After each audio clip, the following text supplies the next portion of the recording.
ബാങ്കിൽ എന്റെ പേരിൽ ഒരു ഫിക്സഡ് ഡിപ്പോസിറ്റ് ഉണ്ട്. എത്ര രൂപ ഉണ്ടമ്മേ?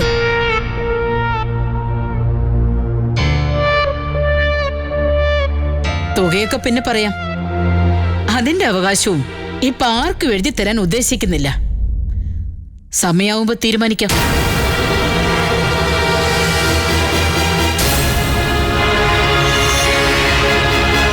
കുടുംബസ്വത്തുമായി ബന്ധപ്പെട്ട് ഇതാണ് എന്റെ തീരുമാനം. അഭിപ്രായ വ്യത്യാസമുള്ളവർക്ക് പറയാം.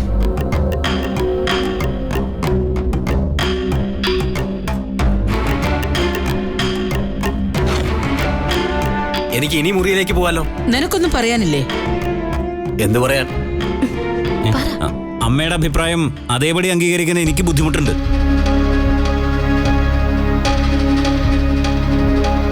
ഏറ്റവും റിസ്ക് ഉള്ള ഏരിയയല്ലേ എനിക്ക്. കേൾക്കുമ്പോൾ ഒരു സുഖമുണ്ട്. ബിസിനസിന്റെ ചുമതലയെല്ലാം യതീന്ദ്രനാണല്ലോ. പക്ഷേ ബിസിനസ്സിൽ നിന്ന് ചുമ്മാ ഒന്നും കിട്ടില്ല.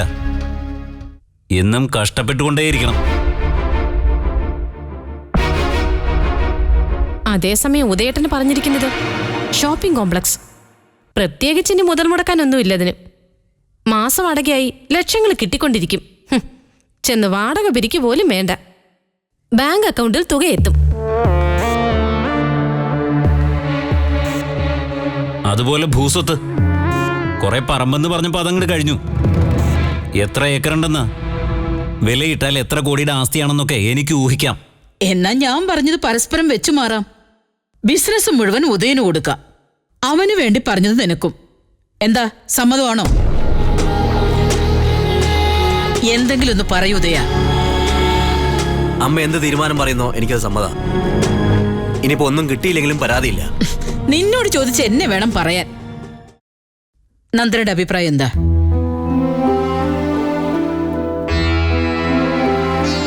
അത് എവിടെ തന്നെയായ രണ്ട് മരുമക്കൾ നിൽക്കുമ്പോ അമ്മ ഒരാളോട് മാത്രം ചോദിക്കുന്നത്, ഇത് പാർഷ്വാലിറ്റിയാ. ചോദിക്കാതെ തന്നെ ഒരു മരുമകള് അഭിപ്രായം രേഖപ്പെടുത്തി കഴിഞ്ഞല്ലോ. ഓ, ഇപ്പൊ അത് തെറ്റായിപ്പോയോ? നിന്റെ ഭാര്യ പറഞ്ഞതിൽ തെറ്റുണ്ടെന്ന് നിനക്ക് തോന്നുന്നുണ്ടായിരിക്കും. പ്രത്യേകിച്ച് അഭിപ്രായങ്ങൾ ചോദിക്കുന്ന എന്തിനാ അമ്മ? ഇവിടുത്തെ കുടുംബസ്വത്തിന്റെ കാര്യത്തിൽ ഇപ്പൊ പൂർണ്ണമായ അധികാരം അമ്മയ്ക്കാ. അതെങ്ങനെ പങ്കുവെക്കണമെന്ന് അമ്മ തീരുമാനിച്ചോ? എന്നിട്ടത് ഞങ്ങളെ അറിയിച്ചാ പോരെ? പോരാ. ഇപ്പൊ അമ്മ പറഞ്ഞ തീരുമാനത്തോട് എനിക്ക് യോജിപ്പില്ല. ഞാൻ ഇത്രയും നാൾ കഷ്ടപ്പെട്ടത് വെച്ച് നോക്കിയാൽ സ്വത്തില് കുറെ കൂടി അവകാശത്തിന് അർഹനാണ് ഞാൻ. യതീന്ദ്രന് ഒട്ടും സമ്മതമില്ലെന്നാണോ? അല്ല,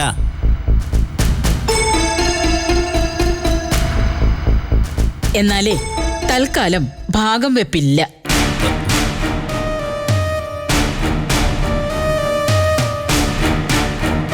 അതെന്താ? അവകാശവും അധികാരവും വെച്ച് കണക്ക് വെച്ച് സ്വന്തമാക്കാൻ നീ കാണിച്ച ധൃതിയുണ്ടല്ലോ, ആ കാരണത്താലാണെന്നങ്ങ് വെച്ചോ. ഇപ്പൊ സ്വത്ത് ഞാൻ ഓഹരി വെച്ച് തരുന്നില്ല.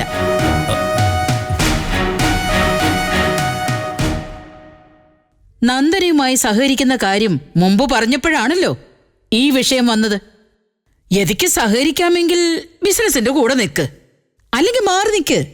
പക്ഷെ ഞാൻ ചർച്ച അവസാനിച്ചു. ഇനി ഒന്നും സംസാരിക്കണ്ട.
ഓർക്കാപ്പുറത്ത് ഓരോരോ തീരുമാനങ്ങൾ എടുക്കുന്നു, പ്രഖ്യാപനങ്ങൾ നടത്തുന്നു, പിന്നെ അതിൽ നിന്ന് പിന്മാറുന്നു. ആ സാധുവിനെ വെറുതെ ഇരിക്കാൻ സമ്മതിക്കില്ല താൻ. ഞാൻ എന്ത് ചെയ്തെന്നാ? അമ്മയുടെ മുഖ്യ ഉപദേഷ്ടാവല്ല താൻ. രണ്ടും കൽപ്പിച്ച് ഇറങ്ങിയിരിക്കുകയാണോ? എന്താ ഞാനിതിനൊക്കെ മറുപടി പറയേണ്ടത്? ഇനിയിപ്പോ ഇത്രയും ചോദിച്ച സ്ഥിതിക്ക് ഞാൻ പറയാം. ഏതായാലും വെറുതെ ഇരിക്കല്ലേ, ഒരു ശുദ്ധി കലശം നടത്തിയേക്കാന്ന് വിചാരിച്ചു. താൻ എന്ത് വേണമെങ്കിലും ചെയ്യ്, പക്ഷേ അമ്മയെ പ്രായത്തിൽ വിഡ്ഢിവേഷം കെട്ടിച്ച് ബുദ്ധിമുട്ടിക്കരുത്. ആ, ഇത് എന്നോട് തന്നെ പറയണം. അമ്മയെ വിഡ്ഢിവേഷം കെട്ടിക്കുന്ന ഞാനല്ല, നിങ്ങൾ 2 ആൺമക്കളാ. ശരിക്കും സ്വന്തം പെറ്റമ്മയായി ആ പാവത്തിനെ നിങ്ങൾ കരുതിയിട്ടില്ലയോന്ന് എനിക്ക് സംശയം തോന്നും. നന്ദന, ഒരു മകൻ അമ്മയെ പറ്റിച്ച് കുടുംബവക ബിസിനസ്സുകൾ കട്ടുമുടിക്കുന്നു. മറ്റൊരു മകൻ അതിലും വലിയ വിശ്വാസവഞ്ചനയാണ് അമ്മയോട് കാണിക്കുന്നത്. ഒരു കല്യാണം കഴിച്ചു, അമ്മയുടെ സമാധാനത്തിന് വേണ്ടിയാണ് പോലും. ഒരു മനുഷ്യജീവി എന്ന പരിഗണന പോലും ഭാര്യ എന്ന ഭാഗ്യദോഷിക്ക് കൊടുക്കുന്നില്ല. പോരാത്തിന് മറ്റൊരു സ്ത്രീയുടെയും അവരുടെ മകളുടെയും കഥയും കേൾക്കുന്നു. നന്ദന ഇന്നിങ്ങോട്ട് വിരുന്നുകാരിയായിട്ട് വന്ന ആളല്ല. നമ്മുടെ വ്യക്തിപരമായ വിഷയങ്ങളിൽ കൈകടത്തരുന്നത് പരസ്പരം വാക്കുള്ളതാ. അത് മറക്കുന്നു എന്തിനാ? ഞാൻ മറന്നില്ല, ഒരു കാര്യത്തിൽ ഇടപെടാനും വന്നില്ല.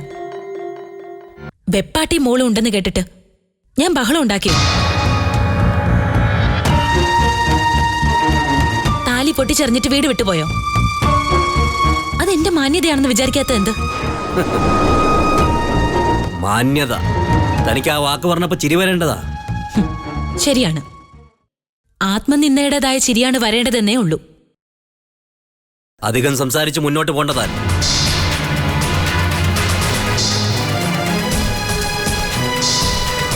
ഏതോ ഒരു സ്ത്രീയുടെയും കുട്ടിയുടെയും വിഷയം തന്റെ മനസ്സിൽ ദഹിക്കാതെ കിടപ്പുണ്ട്.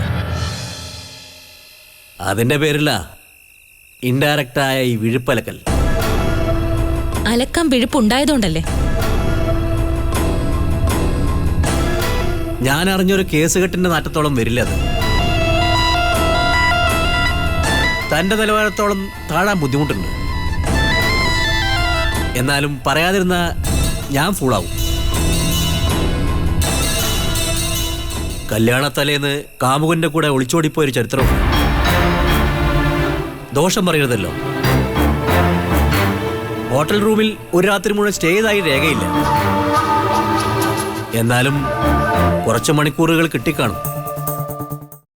ഇതൊന്നും പുതിയ അറിവല്ല. അപ്പൊ താൻ നിഷേധിക്കുന്നില്ല?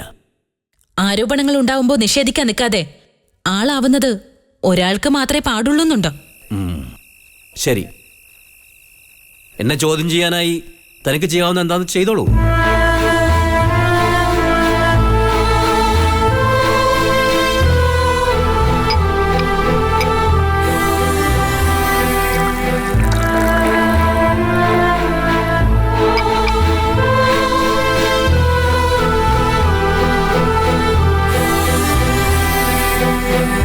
ഒരിക്കൽ അടച്ചുവെച്ച സ്നേഹബന്ധത്തിന്റെ അധ്യായം വീണ്ടും തുറക്കാൻ എന്നെ അനുവദിക്കൂ.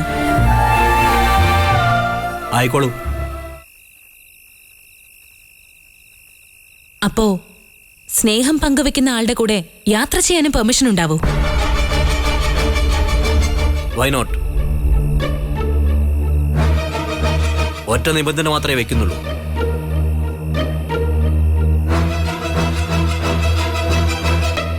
അന്യന്റെ കുട്ടിയെ ഈ വീട്ടിൽ പ്രസവിക്കാൻ പറ്റില്ല. എന്താ പറഞ്ഞത്? വല്ല പുരുഷന്റെയും കുഞ്ഞിനെ എന്റെ വീട്ടിൽ വെച്ച് ജന്മം നൽകാൻ പറ്റില്ല എന്ന്.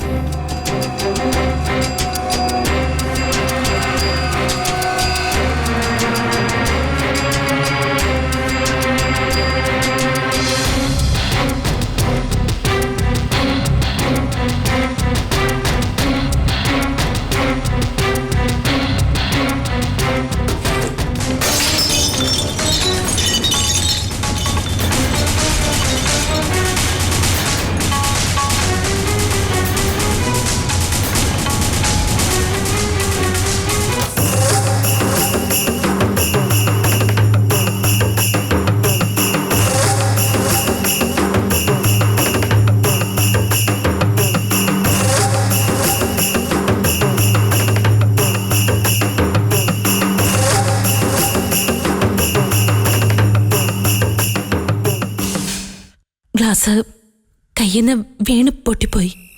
സ്പടികമല്ലേ, താഴെ വീണ ഉടഞ്ഞു പോവും. സാരമില്ല, കൂടുതൽ ഗ്ലാസുകൾ വീണ് പൊട്ടാൻ ശ്രദ്ധിച്ചാൽ നന്നായിരിക്കും.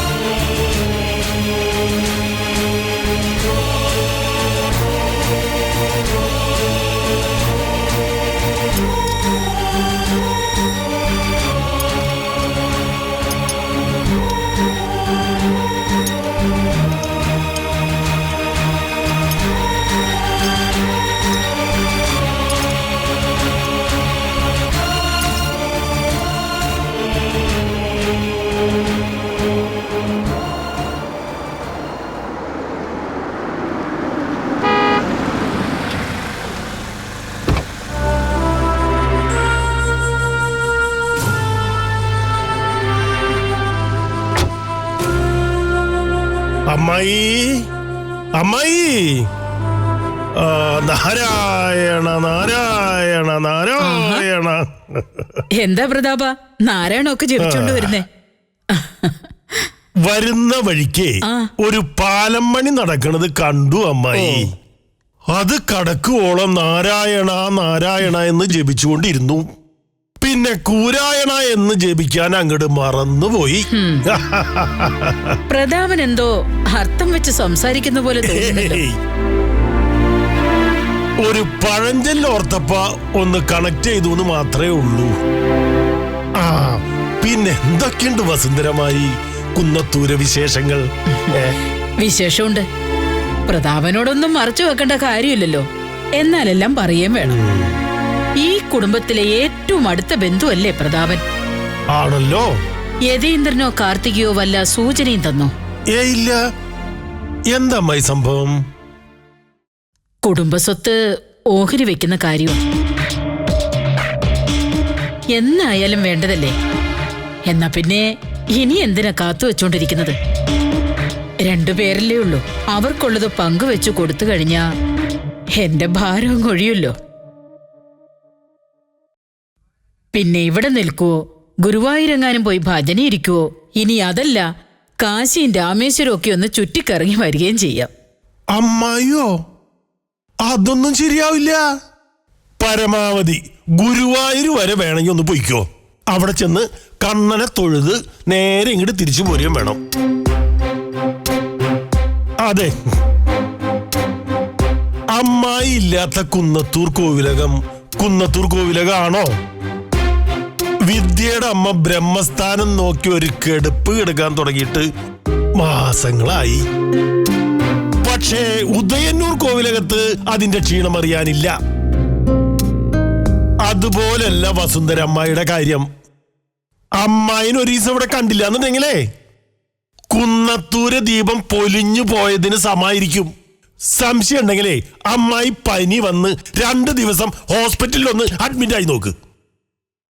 ഭഗവാനേ, വിളക്കിനറിയില്ലല്ലോ വിളക്കിന്റെ പ്രഭയെക്കുറിച്ച്. എന്റെ അമ്മായി ഇവിടെ ഇരുന്ന് അങ്ങോട്ട് വിശ്രമിക്കണം. അതാണ് എന്റെ അഭിപ്രായം. അതാലോചിക്കാം. ഓഹരി വെക്കുന്നതിനെ കുറിച്ച് പ്രതാപന്റെ അഭിപ്രായം എന്താണെന്ന് പറ. ഒരു കുടുംബമാകുമ്പോ ആവശ്യമുള്ള കാര്യമാണ്. കാലാകാലങ്ങളായി നമ്മുടെ നാട്ടിലെ വ്യവസ്ഥ അതാണ്. സ്വത്തുള്ള തറവാടാകുമ്പോ സ്വത്ത് വീതം വെപ്പിന് അതിൻ്റെതായ ഗൗരവം ഉണ്ട് താനും. തീപ്പെട്ടി ആപ്പീസും കൈലിക്കടയും അല്ലല്ലോ ഈ കോലത്തിനുള്ളത്. അമ്മായി പറഞ്ഞതുപോലെ 2 ആൺമക്കൾ, 2 പേരുടെയും കല്യാണം കഴിഞ്ഞു. ഇനി അവർക്കുള്ളത് കൊടുക്കുന്നോണ്ട് വലിയ അപാകതയൊന്നുമില്ല. അപ്പോ എന്റെ തീരുമാനത്തിൽ പാകപ്പിഴയില്ല. സമാധാനായി. പക്ഷെ അമ്മായി, ഒരു ക്രമപ്രശ്നം ഉന്നയിക്കാനുണ്ട് എനിക്ക്. സമയം ആയോ? കുന്നത്തൂരെ വസ്തുവകകൾ മക്കൾക്ക് വീതിച്ചു കൊടുക്കാൻ സമയമായോന്ന്. ഇപ്പൊ ഇതിന്റെ ആവശ്യം എന്താ? ഇതൊരു തിരക്കിട്ട തീരുമാനമായി പോയിന്ന എന്റെ അഭിപ്രായം. പ്രതാപൻ അറിയാൻ മേലഞ്ഞിട്ടാ കൂടപ്പുറപ്പുകൾ തമ്മിലടിക്കുന്നിടത്തോളം വരെ കാര്യങ്ങൾ എത്തി. അങ്ങനെ ഒരു അവസ്ഥയാണിവിടെ. ബിസിനസ് നടത്തിപ്പിനെ ചൊല്ലിയ ഒരുമിച്ച് കിടക്കുന്നതുകൊണ്ടല്ലേ അത്. അവരവർക്കുള്ളതങ്ങ് വീതം വെച്ച് കൊടുത്താ പിന്നെ സ്വന്തമായി കിട്ടുന്നത് കൊണ്ട് അവരങ്ങ് ഒതുങ്ങിക്കോളൂല്ലോ. അങ്ങനെയല്ല അമ്മായി. ഐക്യമത്യം മഹാബലം. ബിസിനസ് പകുത്തു കൊടുക്കുന്നതോടെ ഉദയനും യതീന്ദ്രനും തമ്മില് കണ്ടമാനം അങ്ങടാകലും. കുന്നത്തൂരെ പിള്ളേര് തമ്മിത്തല്ലി പിരിഞ്ഞൂന്ന് നാട്ടുകാര് പറഞ്ഞുണ്ടാക്കും. അതിന് കാരണം 2 മരുമക്കളുമാണെന്ന്. അമ്മായിക്ക് അവരെ നിലയ്ക്ക് നിർത്താൻ കഴിഞ്ഞില്ലാന്നും കഥയുണ്ടാവും. പറയുന്നവരെന്ത് വേണമെങ്കിലും പറഞ്ഞോട്ടെ, നമ്മളതിന് ചെവി കൊടുക്കാതിരുന്ന പോരെ. ചെവി കൊടുക്കണ്ട അമ്മായി. എന്റെ ഒരു വാക്കിന് മാത്രം ചെവി തരുവോ? ദേ ഒറ്റ ചെവി തന്നാ മതി. എന്താ പ്രതാപ? സ്വന്തം നിലയ്ക്ക് ബിസിനസ് പൂർണ്ണമായ ഉത്തരവാദിത്തോടു കൂടി നോക്കി നടത്താനുള്ള പ്രാപ്തിയും പക്വതയും ഉദയനോ യതീന്ദ്രനോ ഉള്ളതായിട്ട് അമ്മായിക്ക് തോന്നുന്നുണ്ടോ? അതായത് തട്ടുകേട് കൂടാതെ ചെക്കന്മാര് പ്രസ്ഥാനം ഓടിച്ചോണ്ട് പോകുന്നു പൂർണ്ണ ബോധ്യം അമ്മായിക്കുണ്ടോന്ന്? അതിപ്പോ ചുമതല കൂടുമ്പോ ഇപ്പറഞ്ഞ പ്രാപ്തിയും പക്വതയും ഒക്കെ തനിയെ വന്നോളും. അപ്പോഴേക്കും ബിസിനസ് എന്തായി തീരുമെന്നാ എന്റെ സംശയം. അതുകൊണ്ട് എനിക്ക് പറയാനുള്ളത് ഇതാണ്. ഇതുവരെ ചെയ്തു വന്നതുപോലെ യതീന്ദ്രൻ കുറെ കാലം കൂടി എല്ലാം കൂടി ചെയ്യട്ടെ. യതിയോ? ആ തുടർന്നും അവന്റെ കള്ളത്തരത്തിനും കൊള്ളയ്ക്കും ഞാൻ അനുവാദം കൊടുക്കണമെന്നാണോ? അതോ പ്രതാപനും യതിയുടെ കൈയിട്ട് വരലിൽ വല്ല പങ്കുണ്ടോ? ഏയ് എനിക്കോ? എന്താ ഇത്? പിന്നെ അവന്റെ വക്കാലത്ത് പിടിക്കാൻ തുടങ്ങിയതോ? കള്ളം, ചതി, വഞ്ചന, ഇതിനൊന്നും ഞാൻ കൂട്ടു നിൽക്കത്തില്ല അമ്മായി. ചിങ്ങമാസം ആയോണ്ട് പറയല്ല. എള്ളോളമില്ല എനിക്ക് പൊളി വചനം. എന്റെ അച്ഛനറിഞ്ഞാലേ അത് മതി എന്റെ ചീട്ട അങ്ങോട്ട് കീറാൻ. പക്ഷേ ഭാഗം വെപ്പ് ഉടനെ വേണ്ടാന്ന് തന്നെയാ എന്റെ അഭിപ്രായം. ചെക്കന്മാർക്ക് മാനസികമായിട്ട് ഒന്നും കൂടി ഒരു പക്വത കിട്ടിക്കോട്ടെ. ദേ ഞാൻ എന്റെ അഭിപ്രായം പറഞ്ഞു. ഇനി അമ്മായിയുടെ ഇഷ്ടം.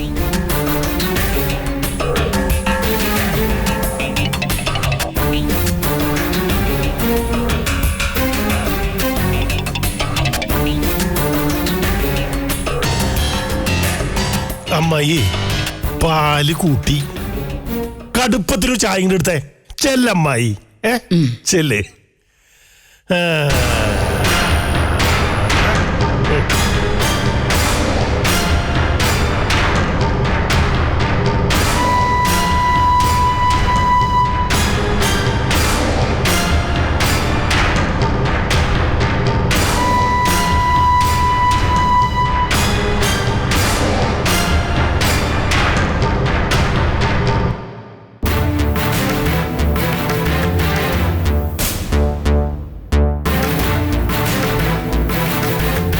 മനസ്സിൽ കണ്ടതൊക്കെ വടികുത്തി പിരിയാണല്ലോ പ്രതാപേട്ട. നീ ഇങ്ങനെ നിരാശപ്പെടാതിരിക്കുക യതീന്ദ്ര. നമ്മൾ എന്തെങ്കിലും മനസ്സിൽ കണ്ടിട്ടുണ്ടെങ്കിൽ അത് വർക്കൗട്ട് ആയിരിക്കും. പക്ഷെ പ്ലാൻ ചെയ്യുന്ന കാര്യങ്ങളൊന്നും നടക്കുന്നില്ലല്ലോ പ്രതാപേട്ട. ഇതെന്ത് വർത്താനാണ് എന്റെ കാർത്തികേ? 5-10 രൂപ കൈക്കലാക്കാനുള്ള പദ്ധതിയല്ല നമ്മുടേത്. വലിയ പ്ലാനാണ്. ഒരു കുടുംബത്തിന്റെ പാരമ്പര്യ വേരുകൾ പിടിച്ചു കുലുക്കാനുള്ള പദ്ധതി. അപ്പോ അതിനതിൻ്റെതായ സമയമെടുക്കും.